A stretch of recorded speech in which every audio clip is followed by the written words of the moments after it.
আমি আগে বলেছিলাম যে হোটেলে যুদ্ধ করার জন্য আসছি, এক হোটেলে যুদ্ধ করতে করতে আমরা আরেক হোটেলে আসলাম। এই হোটেলের অবস্থা দেখেন।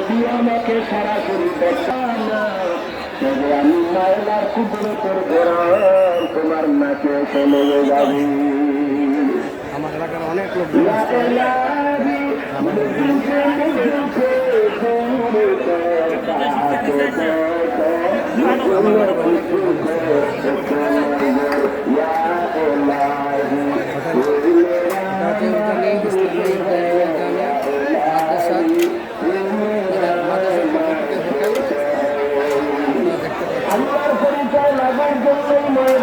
মাইকের আওয়াজ হয়তো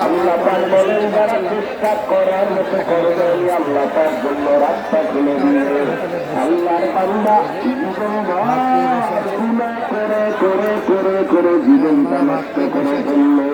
আল্লাহর বান্দা একদিন চিন্তায় করে গেল আমার জীবনকে ভাবে যাবে না, একদিন আমার মরণ হবে। ভাত পাইছে, ডাল কিছু পায় নাই, অপেক্ষা করতেছে। আসলে এখানে খাওয়ার কিছু নাই, এটা হচ্ছে এখানে জাস্ট একটু ফান করা, যে বছরে একটা দিন একটা মাস আমরা ফান করা। যখন তুমি চেষ্টা করবা থাকতে থাকতে তখন তুমি রাস্তা ক্লিয়ার হয়ে যাবে। বাংলা থাকতে থাকতে এমন একটা হালাত তৈরি হয়, মাওলাকে তালাশ করতে করতে করতে করতে এমন এক ভাবনার সবরই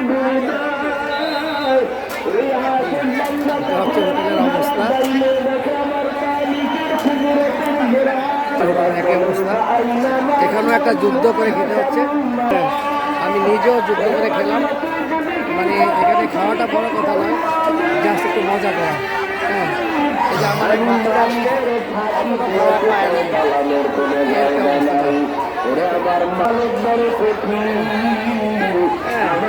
একটা অবস্থা। এটা ভাতের হোটেল, গোস্ত ভাত 200 টাকা, এটা খাবারের জন্য এই অবস্থা। এটা হচ্ছে রান্নাঘর, ইসলামিয়া ইব্রাহিমিয়া জামিয়া ইসলামিয়া মাদ্রাসার হোটেল, যে হোটেলের পাক হচ্ছে এই হোটেলের এটা রান্নাঘর। এখানে রান্না হচ্ছে, আপনারা দেখতে পাচ্ছেন। মানে রান্না হয়ে সারতে পারে না, সাথে সাথে এটা সব করে যাচ্ছে। এটা হচ্ছে হোটেলের দৃশ্য, এটা হচ্ছে হোটেলের দৃশ্য। এই যে মাংস পাক হচ্ছে,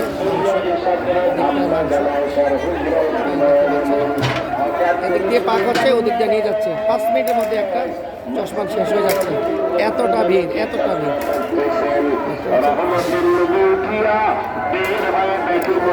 এদিকটা হচ্ছে ভাত রান্না হচ্ছে, আমার হাতের বাম দিকটা হচ্ছে ভাত রান্না হচ্ছে।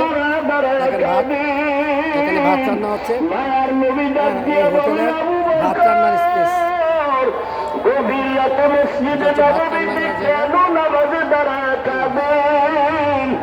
তিনটা হোটেল আছে এখানে মাদ্রাসার পক্ষ থেকে।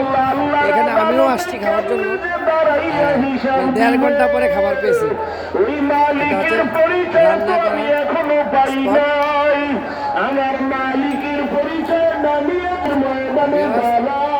এটা হচ্ছে রান্না করা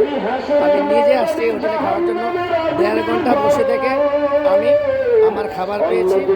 আসলে 1.5 ঘন্টা মনে হয় নাই, এখানে আসছি শুধু মজা মাস্তি করার জন্য। খাবার তো সবসময় খাই, মাহফিলে একটু হোটেলে খাবো, এটাই হচ্ছে মেন কথা। হ্যাঁ, হোটেলে খেলাম, গোস্ত ভাত সাথে ডাল 200 টাকা। এই হচ্ছে হোটেলের অবস্থা। তো আপনারা সাথেই থাকেন, পর্যায়ক্রমে আপনাদেরকে আমরা এই মাহফিলের বিভিন্ন দৃশ্য দেখানোর চেষ্টা করব। আপনারা আমার সাথেই থাকেন। আসসালামু আলাইকুম।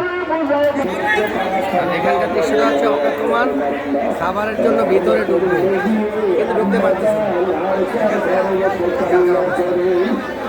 প্রচুর ভিড়, প্রচুর ভিড়।